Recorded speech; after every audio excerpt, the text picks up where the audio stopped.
లోక భవనాన్ని ఈడ్చుకొచ్చి గదిలో మార్చి మళ్ళీ కట్టారో ఏమో మాయజాలము తెలుసు మంత్రగారడి తెలుసు రెంటి కన్న ఇది ఇంకోటేమో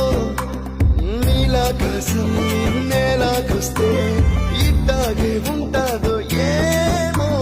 ఈ సంతోషం దాచాలంటే